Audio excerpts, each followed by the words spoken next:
வணக்கம்.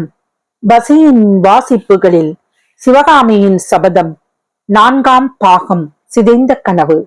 அத்தியாயம் 27. இதய கனலின் 2ஆம் பாகம். கடவுள் அருள் இருந்தால் இந்த வெறி கொண்ட பிச்சு அஜந்தாவிலிருந்து திரும்புவதற்குள் மாமல்லர் வந்து தன்னை விடுதலை செய்து கொண்டு போவார். இல்லாவிடில் வேறு ஏதேனும் யுக்தி செய்ய வேண்டும். முற்றத்து கிணறு இருக்கவே இருக்கிறது.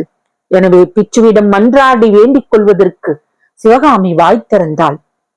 பிச்சு அதை தடுத்து, வேண்டாம் சிவகாமி, இன்றைக்கு நீ ஒன்றுமே சொல்ல வேண்டாம். அவசரப்பட்டு எனக்கு மறுமொழி சொல்ல வேண்டாம். அஜந்தா போய் வந்த பிறகே உன்னிடம் இதை பற்றியெல்லாம் பிரஸ்தாபிக்க வேண்டும் என்று நான் எண்ணி இருந்தேன். ஆனால் பாதாவிக்கு வெளியே இன்று இரவு நாங்கள் தங்குவதற்குரிய ராஜாங்க விடுதியை அடைந்ததும் உன்னிடம் என் மனதை திறந்து காட்டிவிட்டு போவதுதான் உசிதம் என்றும் எல்லா விஷயங்களையும் நன்றாக யோசித்து முடிவு செய்து உனக்கு போதுமான அவகாசம் வேண்டும் என்று முடிவு செய்து கொண்டு திரும்பி வந்தேன். உன்னை நான் வற்புறுத்தப் போவதில்லை, பலவந்தப்படுத்தப் போவதில்லை.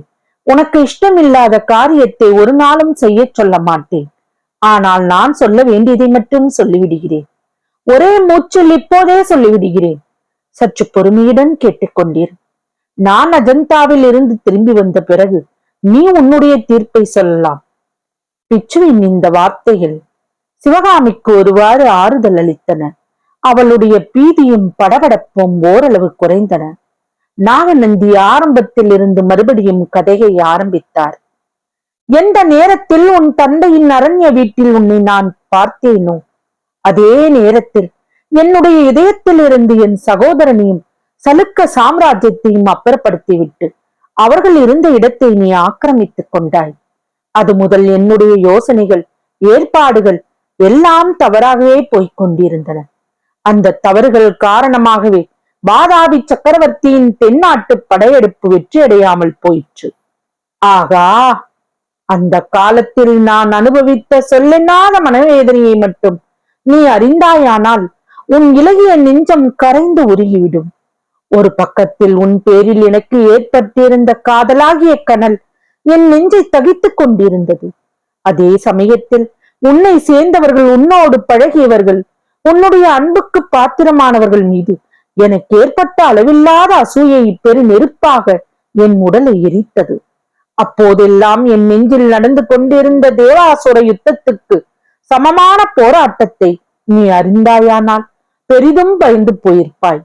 ஒரு சமயம் உன்னை சேர்ந்தவர்கள் எல்லோரையும் கொன்றுவிட வேண்டும் என்றும் எனக்கு தடுக்க முடியாத ஆத்திரம் உண்டாகும். ஆயினும் பின்னால் உனக்கு அது தெரிந்துவிட்டால் உன்னுடைய அன்பை என்றென்றைக்கும் இழந்துவிட நேரிடுமே என்ற பயம் என்னை கோழையாக்கியது. மாமல்லனையும் மகேந்திர பல்லனையும் கொல்வதற்கு எனக்கு எத்தனையோ சந்தர்ப்பங்கள் வாய்த்தன. ஆனால் ஒவ்வொரு சமயமும் உனக்கு தெரிந்துவிட்டால் என்ற நினைவு என்னை தடுத்தபடியால் அவர்கள் தப்பி பிழைத்தார்கள். பரஞ்சோதி காஞ்சியில் பிரவேசித்த அன்று உன்னை மதையானை தாக்காமல் காப்பாற்றினான் அல்லவா? அந்த காரணத்துக்காகவே அவனை அன்றிரவு நான் சிறையில் இருந்து தப்புவித்து உன் வீட்டுக்கு அழைத்து வந்தேன். ஆனால் அவனுக்கு நீ நன்றி செலுத்துவதை பார்க்க என்னால் சகிக்க முடியவில்லை. கலைவாணி, உன் தந்தை ஆயனாருக்கு உன்னிடமுள்ள செல்வாக்கை பார்த்து கூட நான் அசூயை அடைந்தேன். ஆயினும் உன்னை பெற்ற புண்ணியவான் என்பதற்காக அவரை வாளால் விட்டு போன வீரனின் கையை பிடித்து தடுத்து உயிரை காப்பாற்றினேன். அது முதல் உன்னை தந்தையை காப்பாற்றி கொடுத்ததே என்ற காரணத்துக்காக இந்த கையை வாழ்த்தி கொண்டிருக்கிறேன். இதை கேட்ட சிவகாமியின் நெஞ்சம் உண்மையிலேயே இலகித்தான் விட்டது. இந்த புத்த பிச்சு இரக்கமற்ற ராட்சசனாக இருக்கலாம். இவருடைய இருதயம் பைசாசத்தின் இருதயமாக கூட இருக்கலாம். இவருக்கு தேகத்தில் ஓடும் ரத்தம் நாகசர்ப்பத்தின் விஷம் கலந்த ரத்தமாக இருக்கலாம். ஆனாலும் இவர் என் பேரில் கொண்ட ஆசையினால் என் தந்தையின் உயிரை காப்பாற்றினார் என்றோ?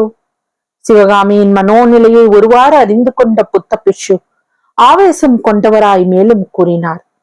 கேள் சிவகாமி, உன்னை பெற்றவர் என்பதற்காக ஆயனாரை காப்பாற்றினேன். உன்னை விரோதிப்பவர்களை நான் எப்படி பழிவாங்குவேன் என்பதற்கும் ஒரு உதாரணம் சொல்லுகிறேன். இந்த வாதாபியில் நீ எவ்வித அபாயமும் இன்றி நிர்பயமாக இத்தனை காலம் வாழ்ந்து வருகிறாய் அல்லவா? இதற்கு காரணம் என்னவென்று ஒருவேளை நீ ஊகித்திருப்பாய். நீ என்னுடைய பாதுகாப்பில் இருக்கிறாய் என்று எல்லோருக்கும் தெரியுமாதலால் தான் யாருமே உன் அருகில் நெருங்குவதில்லை. இதை குறித்து இந்நகரத்து அரண்மனையில் ஒரு பெண்ணுக்கு அசூயை உண்டாயிற்று. அவள் பட்டத்து ராணியின் சகோதரி.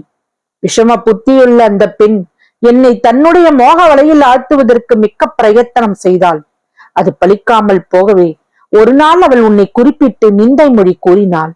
அந்த காஞ்சி நகர் கலைவாணியின் அழகு எனக்கு இல்லையோ என்று கேட்டாள். மறுநாள் அவள் என்னை நெருங்கிய போது அவளுடைய கையை நான் பிடித்து என் கைவிரல் நகத்தினால் ஒரு கீறல் கீறினேன். அன்றிரவு அவள் தூங்கி மறுநாள் காலையில் எழுந்து கண்ணாடியில் தன் முகத்தை பார்த்து கொண்டாள். அவ்வளவுதான். அவளுடைய மூளை கலங்கி பைத்தியம் பிடித்து விட்டது. அவ்வளவு பயங்கர தோற்றத்தை அவள் அடைந்திருந்தாள். ஒருவரும் அறியாமல் அவள் இந்நகரை விட்டு வெளியேறி காட்டிலும் மலையிலும் வெகு காலம் அலைந்து கொண்டிருந்தாள். இப்போது அவள் கபாலிக மதத்தினரிடம் பலிபீடத்தில் அமர்ந்து பழிவாங்கி உண்டு உயிர் வாழ்ந்து வருகிறாள். சிவகாமி பழையபடி பீதி கொண்டாள். இந்த வெறி பிடித்த பிச்சு சீக்கிரம் போய் தொலைய மாட்டாரா என்று மனதிற்குள் எண்ணமிட்டாள். சிவகாமி, சில நாளைக்கு முன் அந்த காளி மாதாவை தற்செயலாக நான் சந்திக்க நேர்ந்தது. அவள் என்ன சொன்னாள் தெரியுமா? சுவாமிகளே, ஒரு நாள் இல்லாவிட்டால் ஒரு நாள் உம்முடைய காதலி சிவகாமியை நீங்கள் என்னிடம் ஒப்புவித்தே ஆக வேண்டும். அவளுடைய உடலை புசித்தால்தான் என்னுடைய பசி தீரும் என்றாள். பைத்தியக்காரி! அப்படி உன் உடலை புசிப்பதாக இருந்தால் அவளிடம் நான் கொடுத்து விடுவேன் என்று எண்ணுகிறாள். அவளை விட 100 மடங்கு எனக்குத்தான் பசி என்பதை அவள் அறியவில்லை. உன்னை பார்க்கும் போதெல்லாம் உன்னை அப்படியே விழுங்கிவிட வேண்டும் என்று எனக்கு உண்டாகும் பேராவலை அவள் என்ன கண்டாள்?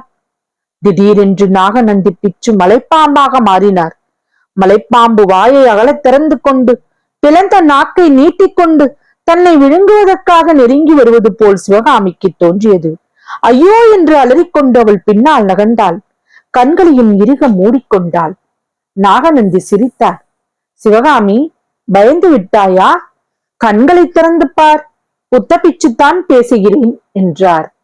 சிவகாமி கண்களை திறந்து பார்த்தாள். சற்று முன் தான் கண்ட காட்சி வெறும் பிரமை என்பதை உணர்ந்து கொண்டாள். ஆயினும் அவளுடைய கண்களில் பீதி நிறைந்திருந்தது. நாகநந்தி எழுந்து நின்று சொன்னார். சிவகாமி, நான் சொன்னதையெல்லாம் யோசித்துப்பார். ஒருவேளை எனக்கு பைத்தியம் பிடித்திருக்கிறது என்று நீ நினைக்கிறாய் போலும். நல்ல வேளையாக எனக்கு இன்னமும் பைத்தியம் பிடிக்கவில்லை. என் அறிவு தெளிவாய்த்தான் இருக்கிறது.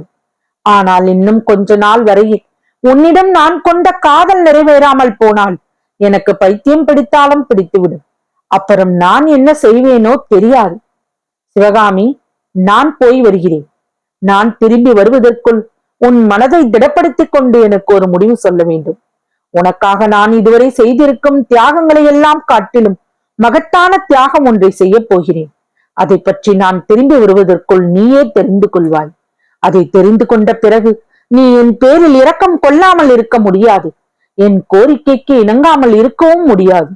இவ்விதம் சொல்லிவிட்டு நாகநந்தி சிவகாமியை அளவில்லாத ஆர்வம் ததும்பும் கண்களினால் சற்று நேரம் உற்று பார்த்தார். சட்டென்று திரும்பி வாசற்பக்கம் சென்றார். பிச்சு சென்ற பிறகு சிவகாமியின் உடம்பு வெகு நேரம் வரையில் நடுங்கிக் கொண்டே இருந்தது. தொடரும். பசியின் வாசிப்புகளை சப்ஸ்கிரைப் பண்ணுங்க நண்பர்களே. உங்க நண்பர்களுக்கெல்லாம் ஷேர் பண்ணுங்க, லைக் பண்ணுங்க, உங்க கருத்துக்களை கமெண்ட்ல பதிவு பண்ணுங்க. நன்றி.